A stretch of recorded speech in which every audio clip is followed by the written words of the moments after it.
Hello everyone, welcome to my channel recall memories.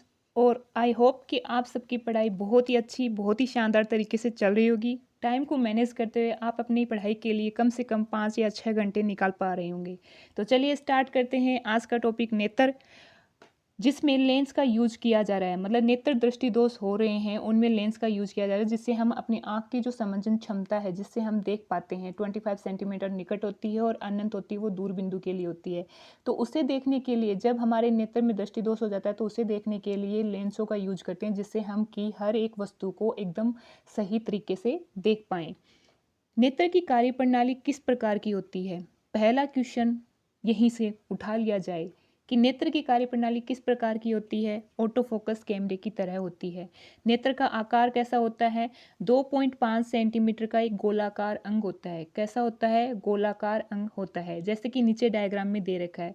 अब जो नीचे जो डायग्राम है वो आई की स्ट्रक्चर दे रखी है, जिसमें बहुत सारी लेयर दे रखी हैं। कुछ श्वेत पटल है, मांसपेशियां हैं, जलीय द्रव्य है, कोर्निया है, पुतली है, परितारिका है, रक्त पटल है, दृष्टि पटल है। ये सारी की सारी चीज़ें हम आगे देखेंगे। और कभी कभी कुछ एक टॉपिक ऐसे होते हैं कि जहाँ से कम्पिटिटिव एग्जाम में क्वेश्चन बनने की संभावना ज़्यादा रहती है, और मुझे ऐसा लगता है कि नेत्र एक ऐसा टॉपिक है जहाँ से क्वेश्चन बनने की संभावना ज़्यादा होती है। इसमें एक बात आपको मेंशन रखनी है कि जो हिंदी वर्ड्स हैं वो तो आपकी याद रहेंगे ऑटोमेटिक। जो हिंदी मीडियम के बच्चे हैं वो नॉर्मली हिंदी वर्ड्स तो याद रख लेते हैं, बट जो इंग्लिश दे रखा है उन्हें भी अपने दिमाग में ध्यान रखिएगा, क्योंकि कभी कभी इंग्लिश वर्ड देकर क्वेश्चन पूछ लिया जाता है। तो चलिए स्टार्ट करते हैं। पहला है अपना श्वेत पटल स्केलरा। नेत्र के चारों ओर अपारदर्शक श्वेत सुरक्षा कवच। श्वेत पटल क्या होता है? नेत्र के चारों ओर अपारदर्शक श्वेत सुरक्षा कवच ही क्या होता है? श्वेत पटल कहलाता है, स्केलरा कहलाता है। अब देखिए दिखाती हूँ इसमें, ये जो नेत्र दे रखा है इसके जो चारों तरफ है, चारों तरफ इसके चारों तरफ है वो क्या है? श्वेत पटल, और अपारदर्शक है, अपारदर्शक है। फिर है नीचे कॉर्निया। इसका कॉर्निया हिंदी में भी कॉर्निया है तो इंग्लिश में भी कॉर्निया ही है। नेत्र के सामने श्वेत पटल के मध्य में, श्वेत पटल के मध्य में उभरा हुआ भाग पारदर्शी होता है। इसी भाग से प्रकाश किरणें अपवर्तित होकर नेत्र में प्रवेश करती हैं। क्वेश्चन यहाँ से पूछ लिया जाए कि प्रकाश किरणें कहाँ से अपवर्तित होकर नेत्र में प्रवेश करती हैं, तो आंसर इज कॉर्निया। कहाँ होता है? डायग्राम में देखिए कि ये जो बाहर जो अपना जो था अपारदर्शक कवच, वो था श्वेत पटल। अब इसके जो बीच में ये जो उभरा हुआ भाग है, उभरा हुआ भाग है सिर्फ नेत्र के सामने, हमारी जो आँख है उसके सिर्फ सामने, उसके सामने जो उभरा हुआ भाग है इसे हम क्या कहते हैं? कॉर्निया कहते हैं। फिर नेक्स्ट आता है परितारिका। परितारिका यानी आइरस। कॉर्निया के पीछे अपारदर्शी मांसपेशी रेशों की संरचना, जिसके बीच छिद्र होता है। इसका अधिकांशतः रंग कैसा होता है? काला होता है। कॉर्निया के पीछे लाइन कैसे चल रही है? पहले श्वेत पटल है, उसके बाद में कॉर्निया है, कॉर्निया के पीछे क्या आ गया? अपना परितारिका आइरस आ गया। फिर है पुतली, तो पुतली प्यूपिल। परितारिका के बीच वाले छिद्र को पुतली कहते हैं। अब जो परितारिका थी, जो मांसपेशियां रेशियो संरचना थी, उनके बीच में जो छिद्र था उसे हम क्या कह रहे हैं? पुतली कह रहे हैं। तीव्र प्रकाश में इसका आकार तो कैसा हो जाता है? छोटा। और कम प्रकाश में कैसा हो जाता है? आकार बढ़ जाता है। यहाँ पर आपको ये याद रखना जरूरी है कि तीव्र प्रकाश में पुतली है उसका आकार तो छोटा होता है और कम प्रकाश में आकार बढ़ जाता है।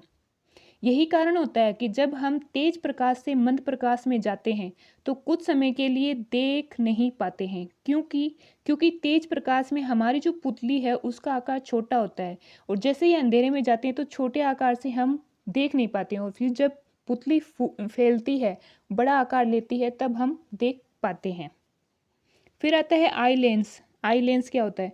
परितारिका के पीछे एक लचीले पारदर्शक पदार्थ का लेंस होता है जो मांसपेशियों की सहायता से अपने स्थान पर रहता है। और बनने वाला प्रतिबिंब कैसा होता है? छोटा, उल्टा और वास्तविक। यहाँ पर ये याद रखना जरूरी है कि बनने वाला प्रतिबिंब कैसा होता है? छोटा, उल्टा और वास्तविक होता है। और नेत्र लेंस कैसा होता है? उत्तल होता है। कैसा होता है? उत्तल होता है। ओके, नेत्र लेंस उत्तल होता है, बनने वाला प्रतिबिंब छोटा, उल्टा, वास्तविक होता है। और नेत्र लेंस कहाँ होता है? परितारिका के बीच में होता है।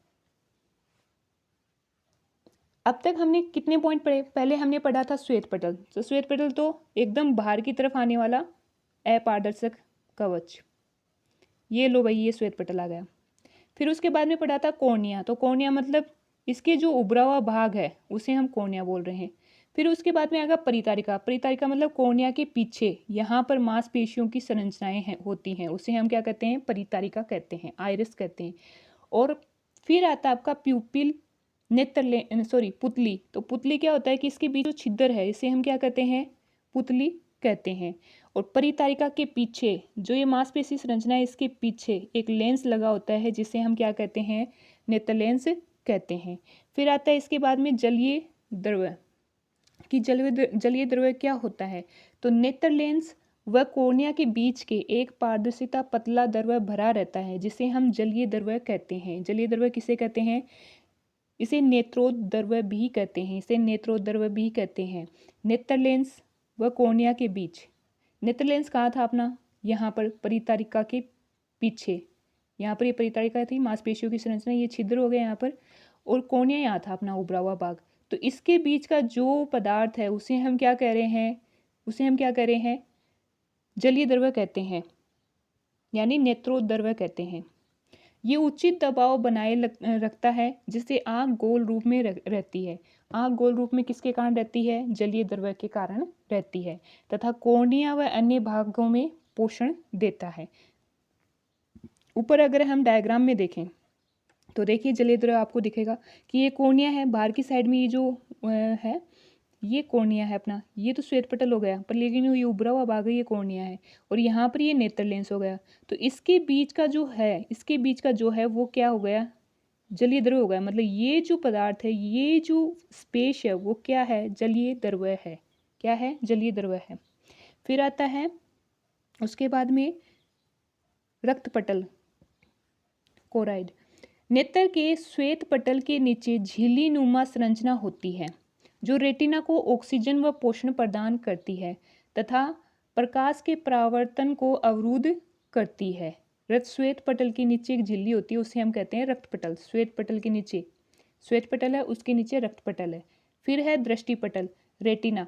रक्त पटल के नीचे एक पारदर्शी झिल्ली होती है।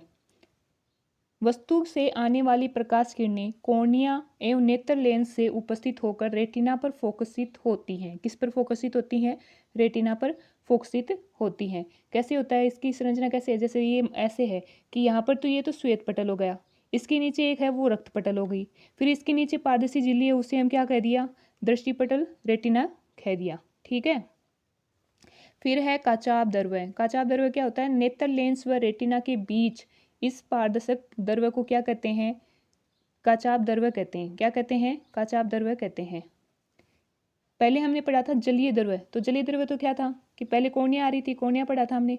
तो कॉर्निया प्लस नेत्र लेंस क्या था? जलीय द्रव्य। अगर नेत्र लेंस प्लस आपका क्या आ जाए? रेटिना, रेटिना, नेत्र लेंस प्लस रेटिना आ जाए तो फिर क्या हो जाएगा? काचाभ द्रव्य हो जाएगा। ठीक है। फिर है नेत्र के दृष्टि दोष व उनका निराकरण। ये थोड़ी टाइपिंग में मिस्टेक हो गई है, बट यहाँ पर है नेत्र दृष्टि दोष व उनका निराकरण। पहला है निकट दृष्टि दोष, मायोपिया। निकट दृष्टि दोष को क्या कहते हैं? मायोपिया। निकट की वस्तुएं तो इसमें दिखाई देती हैं और दूर की वस्तु दिखाई नहीं देती हैं। इससे प्रतिबिंब का निर्माण रेटिना के पहले ही बन जाता है। निकट दृष्टि दोष नाम के जस्ट विपरीत है। निकट मतलब निकट की वस्तुएं तो स्पष्ट दिखाई दे रही हैं और दूर की वस्तुएं हमें दिखाई नहीं दे रही हैं, उसे हम निकट दृष्टि दोष कहते हैं। और उपाय के लिए क्या करते हैं? अवतल लेंस का यूज करते हैं, अवतल लेंस का यूज करते हैं। और अवतल लेंस हमने पढ़ा था कि जो बीच में से तो पतला हो और किनारों पर मोटा हो, उसे हम क्या कहते हैं? अवतल लेंस कहते हैं। ठीक है। फिर है दूर दृष्टि दोष, दूर दृष्टि दोष। तो हाइपरमेट्रोपिया। तो हाइपरमेट्रोपिया क्या है कि इसमें दूर की वस्तुएं तो हमें क्या होगी? दिखाई देंगी। जो हेडिंग दे रखी है उसके अकॉर्डिंग चलिए। दूर दृष्टि दोष मतलब दूर की वस्तुएं तो हमें दिखाई दे रही हैं और निकट की वस्तुएं दिखाई नहीं देती। निकट की वस्तुएं हैं उनमें दोष है। उपाय के लिए कौन सा लेंस यूज करते हैं? उत्तल लेंस। कौन सा? उत्तल लेंस। और उत्तल लेंस क्या था अपना कि उत्तल लेंस था अपना कि ये बीच में से तो मोटा होता है और किनारों पर पतला होता है, इसे हम क्या कहते हैं? उत्तल लेंस कहते हैं। फिर अपना आता है दृष्टि वेश में दोष, सॉरी दूरदृष्टि दोष के बाद में है जरा दूरदर्शिता प्रेसबायोपिया। इसमें व्यक्ति को दूर व पास दोनों की वस्तुओं को स्पष्ट देखने में दिक्कत आती है। जरा दूरदर्शिता में क्या हो गया है कि दोनों ही दूर और पास हो दोनों ही वस्तुओं को देखने में दिक्कत आती है। और उपाय के लिए कौन सा लेंस यूज करते हैं? द्विफोकस लेंस यूज करते हैं, द्विफोक्सी लेंस यूज करते हैं। इन लेंसों का ऊपरी भाग तो अवतल होता है और वह नीचे का भाग क्या होता है? उत्तल होता है। मतलब कुछ ऐसे व्यक्ति होते हैं जिनको न तो निकट का दिखाई देता है और न ही दूर का दिखाई देता है, तो उनके लिए क्या करते हैं कि एक ऐसे चश्मा बनाते हैं जिसमें क्या होता है कि आपके ऊपरी भाग है वो तो क्या बना दिया अपना? अवतल बना दिया। अवतल मीन्स कि बीच में से तो पतला और किनारों पर क्या हो गया? मोटा। और जो नीचे का भाग है वो क्या बना दिया अपना? उत्तल बना दिया। क्या बना दिया? उत्तल बना दिया, जिससे कि वो है दूर की वस्तुएं भी देख पाए और निकट की वस्तुएं भी देख पाए। फिर है नेक्स्ट दृष्टि वेश में दोष। कॉर्निया की गोलाई में अनियमितता के कारण होता है। किसके कारण होता है? कॉर्निया की गोलाई में अनियमितता के कारण। और कॉर्निया क्या था? कॉर्निया था अपने श्वेत पटल के सामने जो उभरा हुआ भाग था उसे हम क्या कह रहे थे? कॉर्निया कह रहे थे। अनियमितता के कारण होता है। इसमें व्यक्ति समान दूरी पर रखी हुई क्षैतिज व वर्टिकल रेखाओं स्पष्ट नहीं देख पाता है। मतलब जो क्षैतिज है और जो ऊर्ध्वाधर रेखा है वो स्पष्ट नहीं देख पाता, उनमें क्लियरिटी नहीं कर पाता कि ये क्षैतिज है और ये ऊर्ध्वाधर रखी हुई है। और इसके उपाय के लिए कौन सा लेंस यूज करते हैं? बेलनाकार लेंस करते हैं। बेलन के आकार का होता है उससे वो लेंस इसमें यूज करते हैं। फिर आता है मोतियाबिंद, कैटरैक्ट, मोतियाबिंद। व्यक्ति की आयु बढ़ने के साथ नेत्र लेंस की पारदर्शिता खत्म होने लगती है। क्या होता है कि व्यक्ति की आयु बढ़ती है जैसे जैसे, वैसे क्या होता है कि पारदर्शिता खत्म होती है और लचीलापन भी कम हो जाता है, जिस कारण क्या होता है कि प्रकाश का परावर्तन करने लगता है और वस्तुएं स्पष्ट दिखाई नहीं देती हैं। अब इसके लिए 2 विधि काम में ली जाती है मोतियाबिंद के उपचार के लिए, उसे सही करने के लिए। पहली है प्राचीन विधि, कि प्राचीन काल में कैसे किसी भी व्यक्ति को मोतियाबिंद होता था तो उसे कैसे सही करते थे। तो उसमें करते थे कि शल्य चिकित्सा द्वारा मोतियाबिंद निकाल दिया जाता था और फिर मोटा व गहरा चश्मा लगाना पड़ता था। ये थी प्राचीन विधि। अब आधुनिक विधि क्या आ गई कि मोतियाबिंद युक्त नेत्र लेंस को हटाकर एक कृत्रिम लेंस लगा दिया जाता है। क्या लगा दिया जाता है? कृत्रिम लेंस लगा दिया जाता है, जिसे क्या कहते हैं? इंट्रा ओक्यूलर लेंस कहते हैं। ओकुलर नहीं है, ओ आधा कै यू ले और रे, ये टाइपिंग में थोड़ी मिस्टेक है। इसे कहते हैं इंट्रा ओक्यूलर लेंस कहते हैं। ओके, तो इस प्रकार से हमारा जो नेत्र से रिलेटेड जो टॉपिक था, नेत्र की आकृति कैसी होती है, उसके दृष्टि दोष कैसे होते हैं, उसके निवारण के लिए हम कौन कौन से लेंस यूज करते हैं, वो आज की क्लास में हमने कंप्लीट किया है। और साथ ही साथ जो प्रकाश से रिलेटेड जो टॉपिक था अपना, जो कहाँ से शुरुआत किया था हमने कि प्रकाश क्या होता है, प्रकाश के स्रोत क्या होते हैं, फिर प्रकाश का परावर्तन क्या होता है, फिर हमने देखा था कि दर्पण क्या होता है, उत्तल अवतल दर्पण क्या होता है, उसके बाद में प्रकाश का अपवर्तन देखा, उत्तल अवतल लेंस देखा, और ये हमारा लास्ट टॉपिक था नेत्र। नेत्र में जो है आपकी ये जो परिभाषाएं डेफिनेशन दे रखी हैं, जो इसके बाहर की तरफ जो लेयर हैं, जितनी भी श्वेत पटल है, कॉर्निया है, रेटिना है, दृष्टि पटल है, रक्त पटल है, जितने भी हैं, जलीय द्रव्य है, काचाप द्रव्य है, उन्हें थोड़ा अच्छे से याद रखिएगा, अच्छे से पढ़िएगा। और प्रकाश का टॉपिक अपना कंप्लीट होता है। मिलते हैं नेक्स्ट क्लास में, तब तक के लिए पढ़ते रहें और अपने सपनों को पंख देते रहें। जय हिंद।